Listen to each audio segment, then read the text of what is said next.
नमस्कार, जय हिंद, जय भारत। जयपुर वॉइस में मैं दीपेंद्र सिंह आप सभी का बहुत बहुत स्वागत करता हूं। चैनल पर नए हैं तो सब्सक्राइब करें हर एक न्यूज लेटेस्ट वीडियो सबसे पहले देखने के लिए।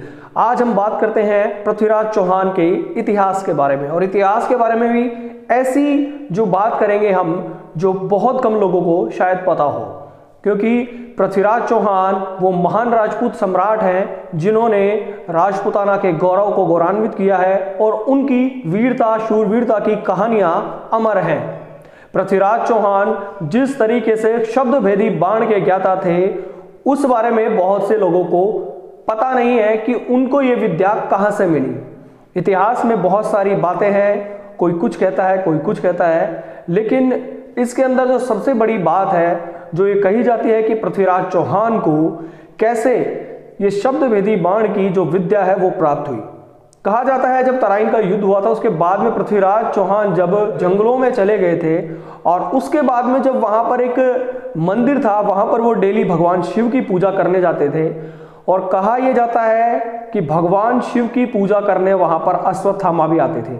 अश्वत्थामा, अगर आपने सभी ने महाभारत देखी होगी तो आपको पता भी होगा, अश्वत्थामा को भगवान श्री कृष्ण ने चिरकाल तक जीवित रहने का एक तरीके से श्राप दे दिया था, और उनके माथे पर एक घाव था जिसको लेकर उन्हें भटकते रहने, चिरकाल तक जीवित रहने का श्राप दिया था। और इसी वजह से अश्वत्थामा कहा जाता है कि आज भी कलयुग में भी हैं। और अश्वत्थामा एक बहुत ही बड़े वीर थे, ये सभी को पता है।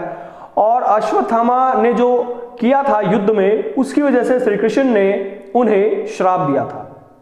यही वजह है कि कहा जाता है कि मध्य प्रदेश के अंदर एक गढ़ है, और उस गढ़ के अंदर जिस तरीके से अश्वत्थामा आज भी पूजा करने आते हैं भगवान शिव के मंदिर में, लेकिन जो पृथ्वीराज चौहान जिन जंगलों में गए थे, क्या वो वही मध्य प्रदेश के जंगल थे, इस बारे में अभी तक कोई प्रमाण नहीं है, इस बारे में कहा नहीं जा सकता है।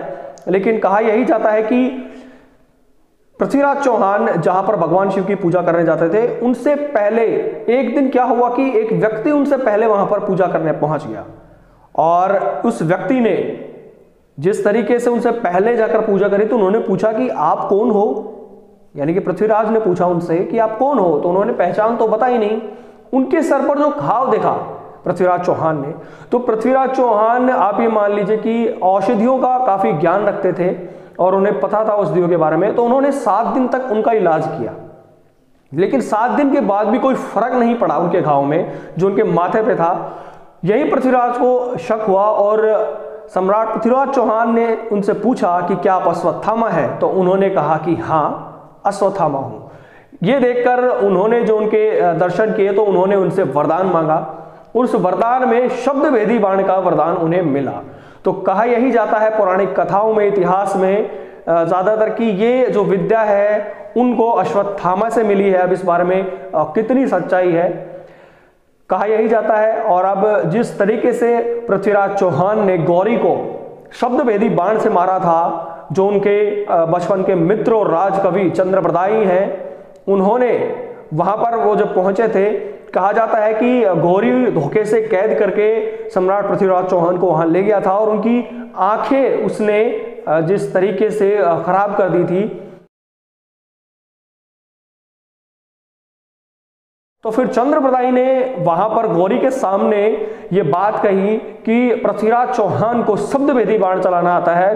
तो वो ये चीज सोचकर उत्सुक हो गया कि शब्द भेदी बाण कोई कैसे चला सकता है बिना आंखों से देखे।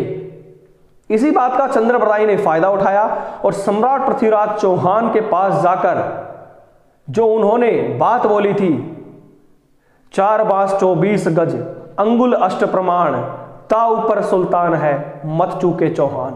ये जो लाइनें हैं जो इतिहास में अमर हैं, और यही सारी बातें सुनकर उन्होंने जिस तरीके से जो ये शब्द भेदी बाण चलाया, और जिस तरीके से सुल्तान वहां से बोले जा रहा था, सीधा का सीधा बाण जाके वहां सुल्तान को लगा।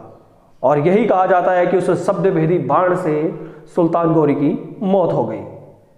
ये थी शब्द भेदी बाण के बारे में कुछ इतिहास से जुड़ी बात। इतिहास से जुड़ी और भी कुछ ऐसी बातें हैं जो आप जानना चाहते हैं तो हमारे चैनल से जुड़े। जय हिंद, जय भारत, वंदे मातरम।